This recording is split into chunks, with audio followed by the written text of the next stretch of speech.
Good morning student, welcome to the class. बच्चों, आज हम संस्कृत के अंतर्गत आज व्याकरण पढ़ेंगे और व्याकरण में क्या पढ़ेंगे? कारक व उपपद विभक्ति। ठीक है बच्चों, आपने हिंदी में भी कारक पढ़े हैं।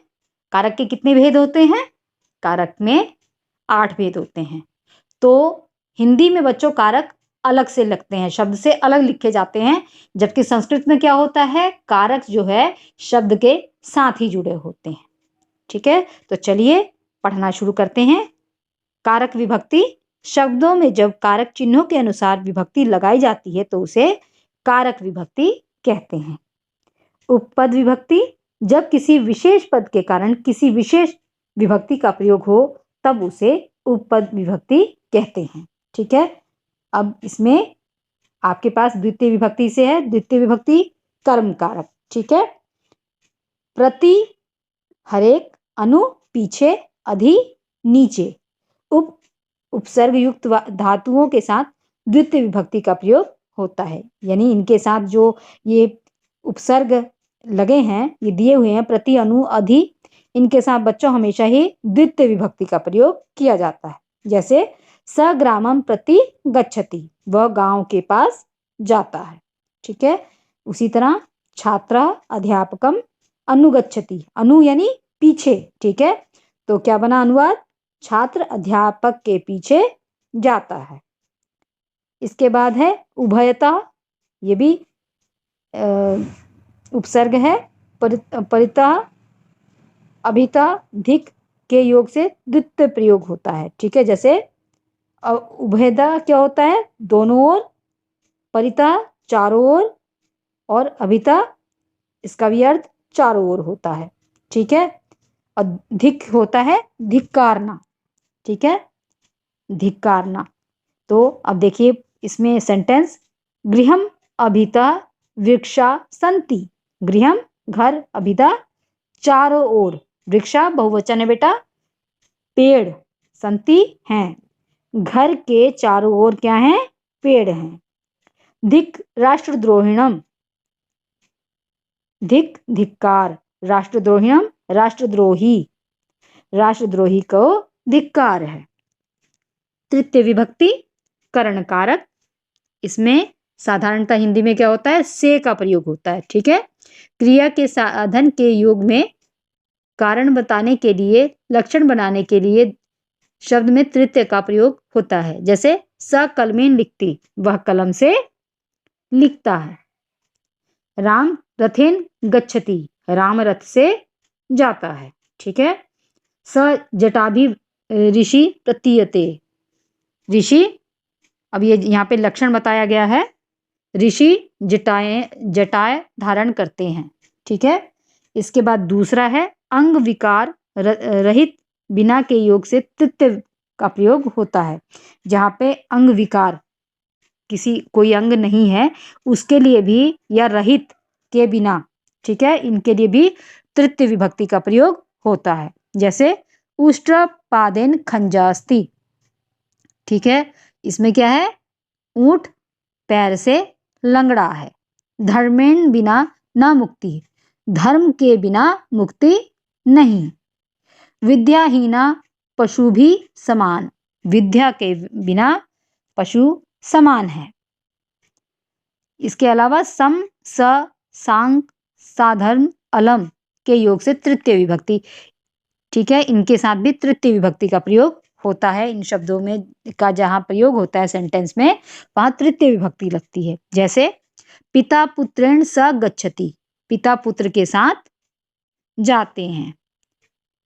रामेण सांग सीता अपि आगच्छत, रामेण राम के, साकम साथ, सीता सीता अपि भी, आगच्छत आ गई, राम के साथ सीता भी आ गई। त्यागेन सम सुख नास्ति, त्याग के बिना सुख नहीं। अलम कोलाहलेन, अलम बस, कोलाहल शोर, शोर बस, अलम चिंत्या, चिंता फिक्र, और चिंता बस।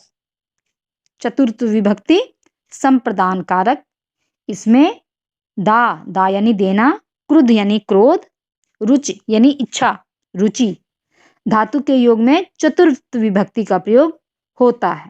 ठीक है, चतुर्थ विभक्ति संप्रदान कारक में बेटा दूसरे के लिए किया जाता है या दिया जाता है, वहां पे चतुर्थ विभक्ति होती है। जैसे माता पुत्राय भोजनम यच्छति, माता पुत्र के लिए या पुत्र को भोजन देती है।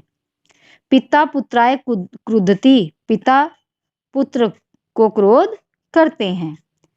मह्यम मोदक रोचते, मुझे लड्डू पसंद हैं।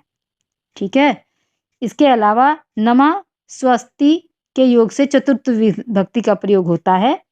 नमा नमस्कार, स्वस्ति इसमें भी चतुर्थ विभक्ति होती है। जैसे देवाय नमः, देव को नमस्कार हो। अलम का प्रयोग जब सामर्थ्य या पर्याप्त के लिए हो तो चतुर्थ विभक्ति का प्रयोग होता है। जैसे कृष्ण कंसाय अलम, कृष्ण कंस के लिए बस। ठीक है, यानी कंस को केवल कृष्ण ही मार सकता है। ठीक है, उसके लिए ही ये पर्याप्त है। इसके बाद है पंचमी विभक्ति आपादान कारक। ठीक है, आपादान कारक का प्रयोग होता है, इसमें भी से का प्रयोग होता है, लेकिन बच्चों यहाँ पर दो चीजों को अलग करने के लिए से का प्रयोग किया जाता है। जैसे अलग होने, बाहर, डरना के योग में पंचमी विभक्ति का प्रयोग होता है। वृक्षात पत्राणि पतंती, वृक्ष से पत्ते गिरते हैं। यहाँ पे क्या हो रहा है, वृक्ष है, वृक्ष से एक पत्ता गिरकर अलग हो गया। ठीक है, गृहात बहि बालका खेलंती, घर से बाहर बालक खेलता है। बालकः सिंहात विभेति, बालक शेर से डरता है। अंतरम बाद में के योग में पंचमी का प्रयोग होता है। भोजनात अंतरम भ्रमणाय गच्छ, भोजन के बाद घूमने जाओ। इसके बाद है रीते, बिना के योग में प्रभृति से लेकर के योग में निम गम धातु के योग में पंचमी विभक्ति का प्रयोग होता है। जैसे ज्ञानात रीते न मुक्ति, ज्ञान के बिना मुक्ति नहीं। हिमालयात प्रभृति भारतस्य सीमा आरंभते, हिमालय से भारत की सीमा आरंभ होती है। गंगा हिमालयात निर्गच्छन्ति, गंगा हिमालय से निकलती है। इसके बाद है बच्चों षष्ठी विभक्ति संबंध कारक। ठीक है, संबंध दर्शाने के लिए षष्ठी विभक्ति का प्रयोग होता है। सीता रामस्य भार्या आसीत, सीता रामस्य राम की भार्या पत्नी आसीत थी, सीता राम की पत्नी थी। ठीक है, तो यहाँ रामस्य जो है ये षष्ठी विभक्ति यहाँ पर लगी हुई है। उसी तरह स श्यामस्य अग्रज अस्ति, वह श्यामस्य श्याम का अग्रज बड़ा भाई अस्ति, वह श्याम का बड़ा भाई है। इसके बाद ऊपरी ऊपर, अध नीचे, पूर्ता पूरा, वामता बाएं, मध्य बीच में, पृष्ठता पीछे आदि के योग से षष्ठी का प्रयोग होता है। जैसे वृक्षस्य ऊपरी खगा सन्ति, वृक्षस्य वृक्ष के ऊपर, ऊपरी ऊपर, खगा पक्षी बहुवचन बेटा, सन्ति हैं, वृक्ष के ऊपर पक्षी हैं। सभाया मध्य अशिक्षिता न शोभन्ते, सभा मध्य बीच में, अशिक्षित अनपढ़ या अशिक्षित, न शोभते नहीं शोभा पाते हैं। सभा के बीच में अनपढ़ या अशिक्षित नहीं शोभा पाते हैं। इसके बाद है सप्तमी विभक्ति अधिकरण कारक। स्नेहम, स्नेह, विश्वास, विश्वास के योग में सप्तमी का प्रयोग होता है। जैसे माता पुत्र स्नेहति, माता पुत्र को स्नेह करती है। ठीक है, दुर्जने माँ विश्वसते, दुर्जन पर माँ मत विश्वस्त विश्वास करो। ठीक है, दुर्जन पर विश्वास मत करो।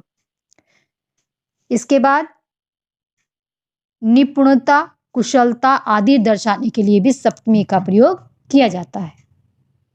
जैसे अर्जुन धनुर्विद्याम निपुणा आसीत, अर्जुन धनुर्विद्या में निपुण थे। सा पाक कलायाम दक्षा अस्ति, सा स्त्रीलिंग है बेटा यहाँ पे, वह का वह खाना बनाने में दक्ष है या कुशल है। श्रेष्ठता बनाने के लिए भी सप्तमी का प्रयोग होता है। कविषु कालिदासा श्रेष्ठ, यानी कवियों में कालिदास क्या है, श्रेष्ठ है। ठीक है बच्चों, तो इस पूरे कारक को अच्छे से पढ़ लीजिएगा, समझ लीजिएगा, क्योंकि इसमें से एग्जाम में आएगा। Okay, thank you.